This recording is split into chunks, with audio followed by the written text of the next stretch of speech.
Good evening friends. तो इस video में हम बात करने वाले हैं वो क्या वजह है जो एफआईआईज़ लगातार जो है पिछले 1-2 सालों से इंडियन मार्केट में सेलिंग करते हुए चले जा रहे हैं। सेलिंग करने का मतलब ये होता है कि दोस्तों कि वो जो इन्वेस्टमेंट अमाउंट था उनका जो भी उन्होंने इन्वेस्ट किया था, वो लेके इस इंडिया से बाहर जा रहे हैं। तो उसकी वजह ज़रूर जानेंगे, लेकिन उससे पहले एक नज़र देख लेते हैं कि क्या कितना कुछ जो है उन्होंने अभी तक सेलिंग कर चुकी है। द टाइम्स ऑफ इंडिया की ये रिपोर्ट है जिसमें यहाँ पे बताया गया है कि 1,58,000 करोड़ तकरीबन सेल किया जा चुका है। मतलब एफआईआईज़ ने इंडियन स्टॉक मार्केट से अपने पैसे 1,58,000 करोड़ रुपए निकाल लिए हैं। और दोस्तों, ये आपके लिए बता दूं कि ये अब तक का ऑल टाइम हाई पर है। इतना एफआईआईज़ ने कभी भी इंडियन स्टॉक मार्केट को पास्ट में नहीं बेचा है। और बता दूं, ये जो टाइम्स ऑफ इंडिया की न्यूज़ है 27 दिसंबर की है, और आज जब मैं रिपोर्ट बना रहा हूँ, ये अमाउंट पहुंच गया है 1,60,000 करोड़। मतलब समय मान लीजिए कि पिछले 2-4 दिनों में ही लगभग 3,000 करोड़ के आसपास की सेलिंग हो गई है। अब आप सोच रहे होंगे कि इसमें हैरानी वाली बात क्या है? कोई इन्वेस्टर है, आप भी इन्वेस्टर है, मैं भी इन्वेस्टर हूँ। हैरानी वाली बात क्या है? हम कहीं पर ही इन्वेस्ट करते हैं, फिर उसमें प्रॉफिट बुकिंग करते हैं, फिर किसी दूसरी जगह अपॉर्चुनिटी दिखती है, तो उसमें इन्वेस्ट कर देते हैं। यस दोस्तों, आप सही हैं, लेकिन यहाँ पर यही प्रॉब्लम है। एफआईआईज़ लगातार मार्केट में पिछले 2 से 3 सालों से सेलिंग कर रहे हैं, लेकिन वापस नहीं आ रहे हैं।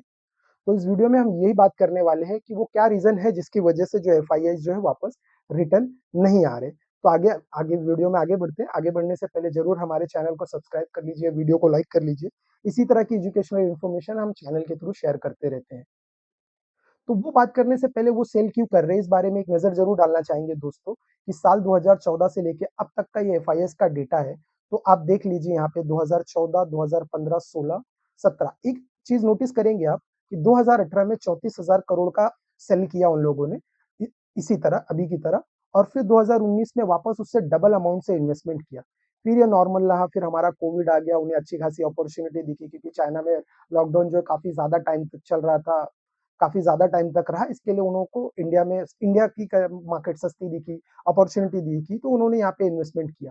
तो 34 लेके ही जाते हैं, 1 लाख करोड़ वापस इन्वेस्ट कर देते हैं। फिर 2022 में 1,21,000 करोड़ जो है मार्केट में सेलिंग करते हैं। दूसरे साल 1,76,000 करोड़ वापस इन्वेस्ट कर देते हैं। लेकिन दोस्तों, यही प्रॉब्लम आ गई है 2024 में, फिर 2025 में। मतलब सेलिंग पहले से भी ज्यादा हो रही है, ऑल टाइम हाई पर है, लेकिन वो लोग जो है रिटर्न नहीं आ रहे हैं। रिटर्न नहीं आने की वजह से ये प्रॉब्लम आ रही है कि लगातार वो है वो बेचते हुए स्टॉक मार्केट को चले जा रहे हैं। अब रिटर्न नहीं आ रहे तो जा कहाँ रहे? ऐसी बात है, उन्हें चाइना, ताइवान, अमेरिका जैसी कंट्री जो है वो काफी सस्ती दिख रही है, वहां पे कुछ अपॉर्चुनिटीज दिख रही है, इसके लिए वो उस तरफ में जा रहे हैं। तो इस वीडियो में जरूर बात करेंगे। फिर अपॉर्चुनिटी तो है वहां पे, है तो वहां पे भी जा रहे हैं, लेकिन इतनी ज्यादा इंडियन में सेलिंग क्यों की जा रही है, अब उसको समझना है दोस्तों। तो उसको समझने के लिए एक एग्जांपल के थ्रू ले लेते हैं। अब क्या होता है कि आपने मार्केट का चार्ट देखा ही है, कभी अप होता है, कभी डाउन होता है, जिस हिसाब से स्क्रीन पे आप देख रहे हैं। ये इसी वजह से होता है कि यहाँ पर उन्हें माल सस्ता दिखा तो यहाँ पर बाइंग हो जाती है, फिर अपना प्रॉफिट बुकिंग, या लगता है कि ठीक है अभी ये सेक्टर ज्यादा परफॉर्म नहीं कर रहा है या स्टॉक परफॉर्म नहीं कर रहा है, तो इस तरह से आना जाना जो है ना दोस्तों लगा रहता है। लेकिन पिछले 2 सालों में जो अभी हमने डेटा देखा, जो नोटिस किया गया है, एफआईआर लगातार जा रहे हैं, वो रिटर्न नहीं आ रहे। तो फिर उनका पैसा है वो इन्वेस्टमेंट के लिए चाइना या ताइवान या अमेरिका जैसी मार्केट में अपॉर्चुनिटी देख रहे हैं। ठीक है दोस्तों, अब यहाँ पे बात कर लेते हैं एफआईएस को ना दोस्तों। लॉकडाउन से पहले मार्केट मूवर्स भी कहा जाता था। आप हो, मैं हूँ, रिटेल इन्वेस्टर हो, एचएनआईज हो या डीआईआईज हो, डोमेस्टिक इंस्टीट्यूशनल इन्वेस्टर, ये सब जो है ना एफआईआईज की पोजीशन जो है ना चुपके चुपके से देखा करते थे। वो कहाँ एंट्री कर रहे हैं, वो कहाँ एग्जिट कर रहे हैं, ताकि उनके पीछे हम पोजीशन बना के थोड़ा बहुत मुनाफा हम भी कमा सके। तो एफआईआईज क्या है, एक टाइम पे मार्केट मूवर्स थे, लेकिन इतनी लगातार वो सेलिंग कर रहे हैं, इतनी लगातार वो सेलिंग कर रहे हैं कि ये ऑल डेटा जो है ऑल टाइम हाई पर पहुंच गया है।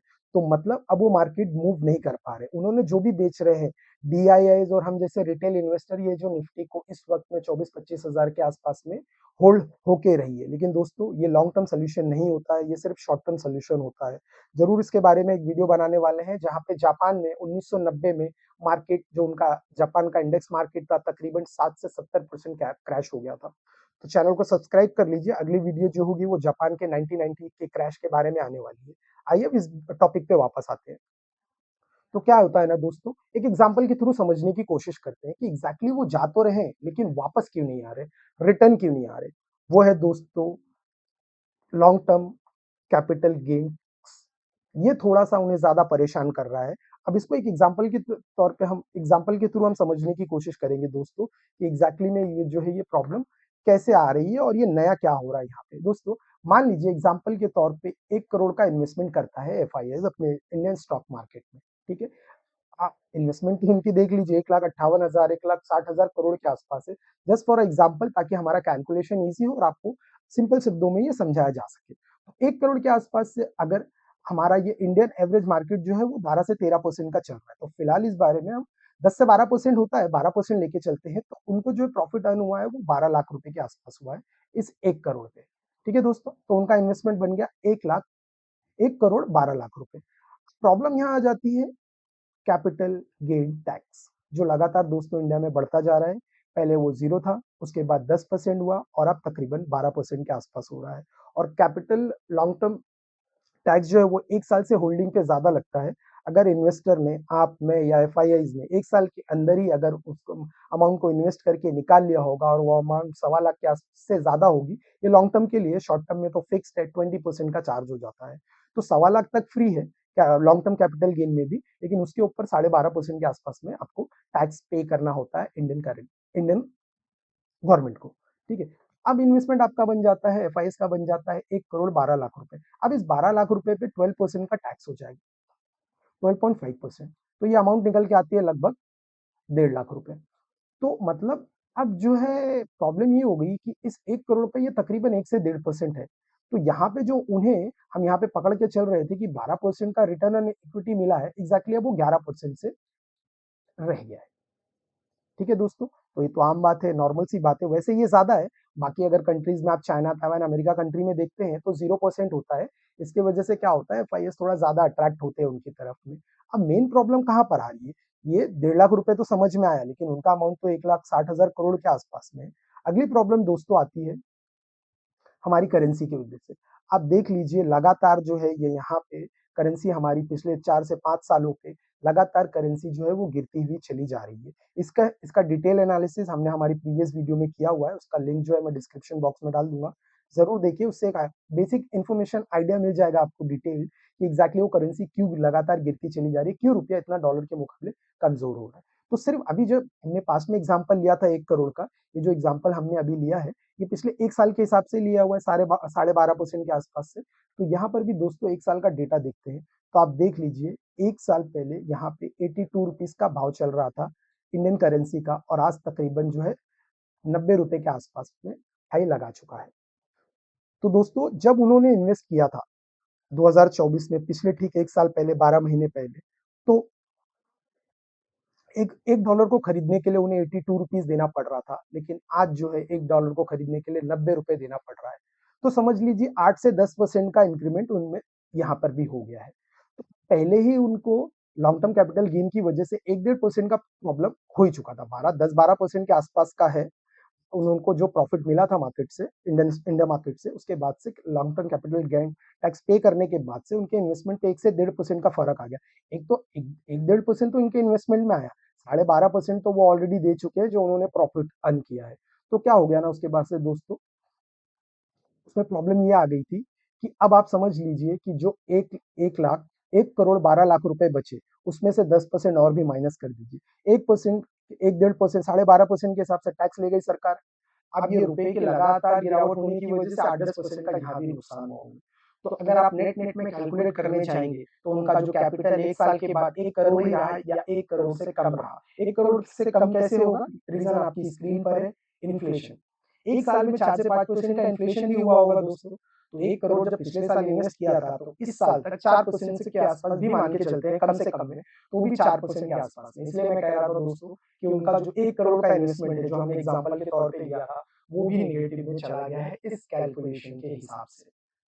यही कुछ मेजर रीज़न है दोस्तों, जो आपने प्रीवियस स्लाइड में देखा कि लगातार सेलिंग जारी रखे हुए हैं, लगातार सेलिंग जारी रखे हुए हैं। और दोस्तों ये एग्ज़ाम्पल सिर्फ एफआईएस के लिए नहीं है, अगर आप होते, मैं होता या कोई भी इन्वेस्टर होता, वो मार्केट में इन्वेस्ट करता है, होल्ड करके बैठा रहता है, तो ज़ाहिर-सी बात है वो कुछ एक्सपेक्ट कर रहा होगा मार्केट से, नहीं तो वो क्यों मेहनत करेगा इतनी?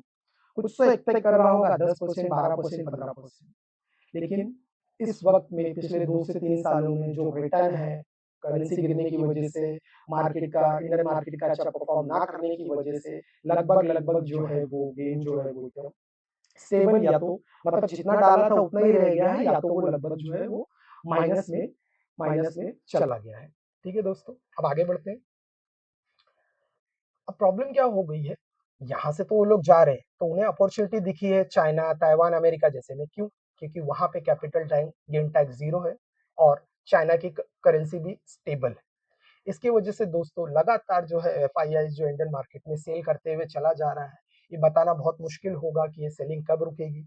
ये इस वीडियो में हम ये बात करने वाले हैं कि किस तरह से एफआईआईज़ रिटर्न वापस जो है वो यहाँ पर आने वाले हैं, रिटर्न कैसे वो जो है आने वाले हैं, इसके बारे में बात करने जा रहे हैं। आई एम श्योर गवर्नमेंट जो ऑलरेडी वर्किंग करना चालू कर दी होगी, बड़े-बड़े रिफॉर्म्स लाने की ज़रूरत होगी क्योंकि दोस्तों सिर्फ डीआईआरस या इंडियन इन्वेस्टर के ब कंट्री इन्वेस्टर के भरोसे ही इकोनॉमी स्टेबल नहीं रहती है। येस, ऑब्वियसली एफआईआईज़ वगैरह, एफडीआई का, एक्सपोर्ट्स का ज़रूरत होती है कंट्री को क्योंकि इंडिया ग्रोइंग कंट्री है। तो इसे ग्रोइंग बनाए रखने के लिए हमें इन तीनों की ज़रूरत पड़ेगी, एफआईआईज़, एफडीआई और एक्सपोर्ट्स के बारे में। ठीक है दोस्तों? अब देख लीजिए चाइना की करेंसी में देखिए एक तो कैपिटल गेन टैक्स है नहीं वहाँ पे, अभी भी ज़ीरो रखा हुआ उन्होंने और उनकी जो करेंसी है ना वो भी स्टेबल है। करेंसी स्टेबल होने की वजह से क्या हो रहा है दोस्तों, जो हमारे यहाँ पे 2 मेजर प्रॉब्लम आ रही थी, एक तो टैक्स चला जा रहा था, फिर लगातार करेंसी गिरने की वजह से उनको काफ़ी नुकसान हो गया 8 से 10% का। इवन दो मार्केट में उनको प्रॉफिट मिल गया 12-13% का। चाइना की कंट्री का जो रिटर्न है वो भी 10 से 12% का ही है, लेकिन कैपिटल गेन टैक्स ना होने की वजह से, करेंसी स्टेबल होने की वजह से एट द एंड सिर्फ इन्फ्लेशन का प्रॉब्लम आने के बाद उन्हें अच्छा खासा अपने रिटर्न पे जो इन्वेस्टमेंट पे रिटर्न रिटर्न जो है वो मिलता है। ठीक है दोस्तों? अब देखिए सेलिंग कर रहे हैं ना, सेलिंग कर रहे हैं तो उन्हें वापस से है जो अपना डॉलर खरीदना पड़ेगा ना, तभी तो वो अपने देश से करेंसी बाहर रुपया बाहर ले जा पाएँगे और दूसरी कंट्री में इन्वेस्ट करने चले जाएँगे। तो रुपए की लगातार गिरावट की वजह से वो काफ़ी परेशान हैं और ज़रूर इस बारे में गवर्नमेंट जो है एक्शन ले रही होगी, बड़े-बड़े रिफॉर्म्स लाने की ज़रूरत पड़ेगी अभी। कुछ अच्छी खबरें भी है इस बीच, ज़रूर उसके बारे में हम आगे बात करने वाले हैं। देखते हैं कि मान लीजिए चाइना जैसी कंट्री है, अगर उनमें ये सिचुएशन आई थी 2008 के आसपास में जब फाइनेंशियल क्राइसिस आ गया था। तो चाइना जैसी कंट्री दोस्तों क्या करती है ना, इमीडिएटली जो है टैक्स बेनिफिट देना शुरू कर देती है, फंड्स को पंप करना शुरू कर देती है, इंटरेस्ट रेट को है डाउन साइड पे कर देती है, ताकि जो है वो मनी मूवमेंट ना कंटिन्यू लगातार बिज़नेस में पैसा आते जाए, आते जाए, आते जाए। लेकिन यहाँ पे करंट हमारी इंडिया कंट्री में देखते हैं, तो इसका ठीक उल्टा हो रहा है। कैपिटल टैक्स बढ़ा दिया गया है। करेंसी डाउन चली गई है और इंटरेस्ट रेट तो है लगभग अपने ऑल टाइम हाई पर चल ही रहा है। पिछले 1-2 साल से कुछ इंटरेस्ट रेट में कटौती आई है, लेकिन जिस हिसाब से इन लोगों ने बढ़ाया था उस हिसाब से कट नहीं कर रहे हैं। तो ये देखना ज़रूर होगा कि अब गवर्नमेंट आगे कैसे डिसीजन लेती है, क्योंकि अगर आप और हम यहाँ पे इस बारे में बात कर रहे हैं, तो गवर्नमेंट ऑफिशियल्स भी ज़रूर इस बारे में कुछ ना कुछ कर रहे होंगे। अब इंडिया में इसका उल्टा ही है दोस्तों, जैसे कि अपने अभी हमने डिस्कस किया। अब सिर्फ एक ही वजह नहीं है दोस्तों कि हाँ, सिर्फ टैक्स लगा दिया 12.5% का, तो भी जो है लगातार में प्रॉब्लम आना शुरू हो जाएगी किसी कंट्री में, ऐसा नहीं है। चाइना में क्यों भागा जा रहा है दोस्तों? क्योंकि वो एआईज़ में, आईटी सेक्टर में बूम कर रहे हैं। लगातार जो चाइनीज़ लर्निंग प्लेटफ़ॉर्म है, एआईज़ है, ऑटोमेशन है, उसमें लगातार कंट्रीज़ जो है अच्छा करते हुए चली जा रही है, जो इंडिया में अभी तक हमें देखने नहीं मिल रहा है। या ईवीज़ इलेक्ट्रिक व्हीकल में हमें इतनी सारी परेशानी आ रही है, जो चाइना का एप्रॉक्स रेट है 30% के आसपास है, लेकिन इंडिया अभी भी 7 से 8% पर ही है। इसमें भी हम कुछ बेहतर नहीं कर पा रहे हैं, एआई टेक्नोलॉजी में अभी तक हम कुछ बेहतर नहीं कर पा रहे हैं। आपने देखा है चाइना की जो टेक्नोलॉजी एआई के बारे में जो चाइनीज़ लर्निंग प्लेटफ़ॉर्म है और उनके सेमीकंडक्टर प्रोजेक्ट्स है वो काफ़ी अच्छा कर रहे हैं, इवन इतना अच्छा कर रहे हैं कि उन्होंने जापान और अमेरिका को भी पीछे छोड़ दिया है। ठीक है दोस्तों? तो इसी तरह से हमें भी इंडिया में अभी तक ऐसा कुछ होता हुआ दिखाई नहीं दे रहा है।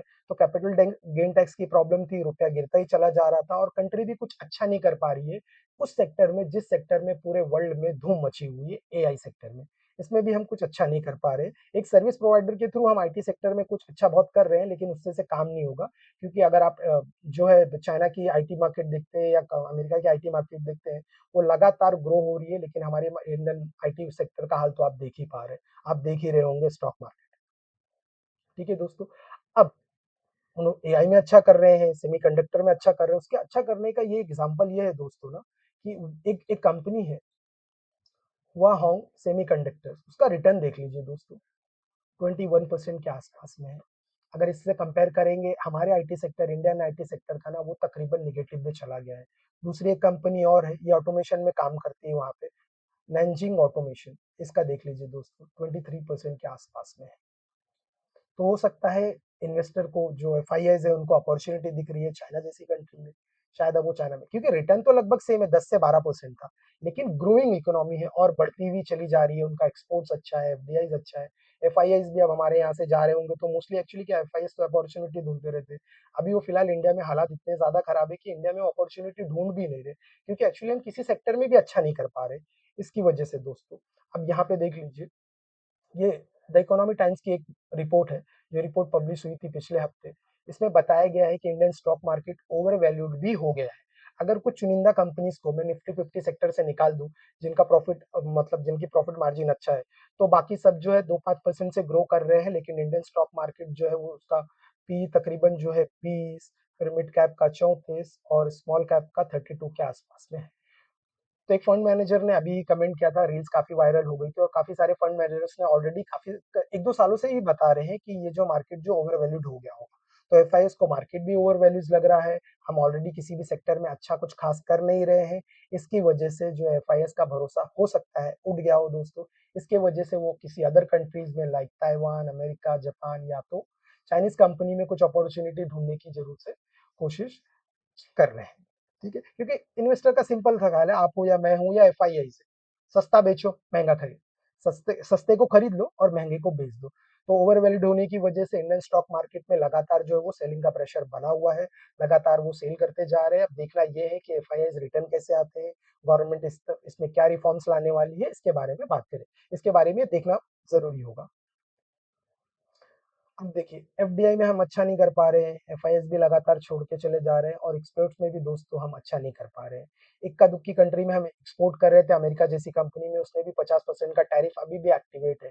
इसको डिटेल में समझना चाहते हैं तो हमारी ये जो वीडियो है, इसको आप जरूर देख लीजिएगा हमारे चैनल पे ही, या तो लिंक जो है मैं डिस्क्रिप्शन में बॉक्स में डाल दूंगा, कि रुपया लगातार क्यों गिर रहा है, और हो सकता है कि आने वाले कुछ दिनों में रुपया जो है 100 के पार भी हो जाए, क्योंकि एज ऑन जब मैं वीडियो रिकॉर्ड कर रहा हूँ अभी भी, तो 80-90 रुपए के आसपास में ये ऑलरेडी यहाँ पे चल रहा है, 80-90 रुपए के आसपास में ऑलरेडी चल रहा था। तो हो सकता है ये 100 के पार भी हो जाए, और ये इंडियन इकोनॉमी के लिए बिल्कुल भी अच्छी बात नहीं है, एक तरह की खतरे की घंटी है।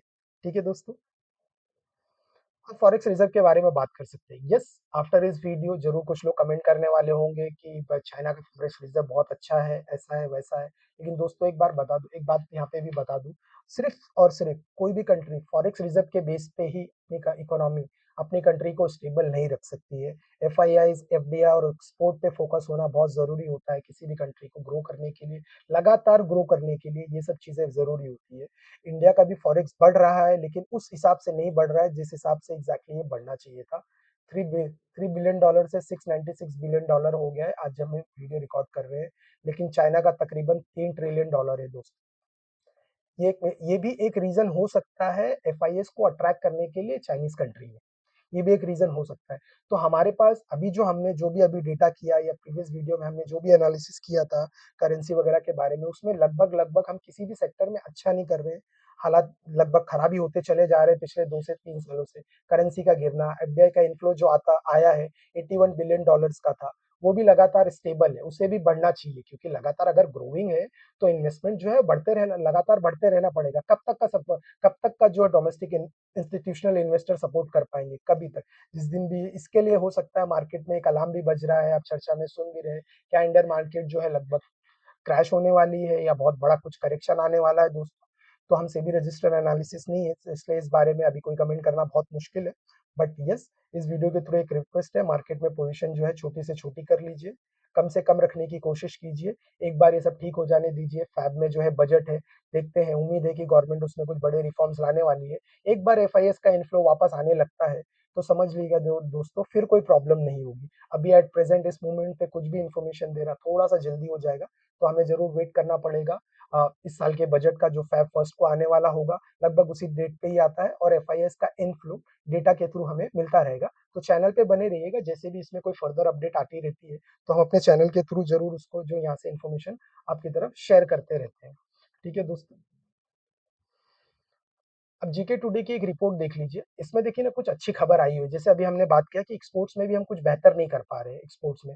एक ही कंट्री थी जिसको हम सर्विसेज़ आईटी सेक्टर और कुछ सर्विसेज़ प्रोवाइड कर रहे थे, वो जो है वो अमेरिका कंट्री थी, लेकिन उसमें भी हमारा 50% के आस-पास में टैरिफ होने की वजह से वहाँ पे भी हमें काफ़ी बड़ी प्रॉब्लम, काफ़ी चीज़ों का प्रॉब्लम फेस करना पड़ रहा है। जीके टुडे की न्यूज़ के हिसाब से हाल-फिलहाल में ही इंडिया और ऑस्ट्रेलिया में ज़ीरो टैरिफ पे ट्रेड हुआ है। इंडिया और न्यूज़ीलैंड पे भी ज़ीरो टैरिफ रेट पे मतलब 0% टैरिफ पे ट्रेड होना शुरू होगा। तो इन बुरी खबरों के बीच में ये खबरें ज़्यादा अच्छी हैं। तो इसके वजह से बहुत ज़रूरी होता है कंट्री को कि इम्पोर्ट कम किया जाए और एक्सपोर्ट की तरफ ज़्यादा ध्यान दिया जाए। चाइना का इम्पोर्ट सरप्लस जो चल रहा है, एक्सपोर्ट सरप्लस जो चल रहा है 1 ट्रिलियन के आस-पास में, जबकि हमारा इंडिया का 240 बिलियन डॉलर जो है डेफिसिट में चल रहा है। इसका मतलब ये दोस्तों कि हम इम्पोर्ट ज़्यादा से ज़्यादा चीज़ें करते हैं, एक्सपोर्ट बहुत ही कम करते हैं। इसकी वजह से और मेजर इम्पोर्ट किया जा रहा है ऑयल, उसके बाद में गुड़, ठीक है? तो इसके मैं डिटेल वीडियो ऑलरेडी हमारी चैनल पे है, तो मैं इसमें आगे डिटेल में नहीं जाऊँगा अभी इस वीडियो में, नहीं तो वीडियो बहुत ज़्यादा लंबी हो जाएगी। ठीक है दोस्तों, तो कुछ अच्छी खबरों के साथ कुछ अच्छी खबरें भी है मार्केट में। ऐसा नहीं है कि इंडिया में सब सिर्फ बुरा ही होता चला जा रहा है, लेकिन यस, हमारी हार्ड अर्न्ड मनी है, एज़ अ इन्वेस्टर हमें इन्फॉर्मेशन जो है वो बहुत मजबूत चीज़ होती है, इन्वेस्टमेंट के लिहाज से, किसी भी लिहाज से, जो इन्फॉर्मेशन होती है वो बहुत पावर रखती है दोस्तों, तो इन्फॉर्मेशन रखना बहुत ज़रूरी है।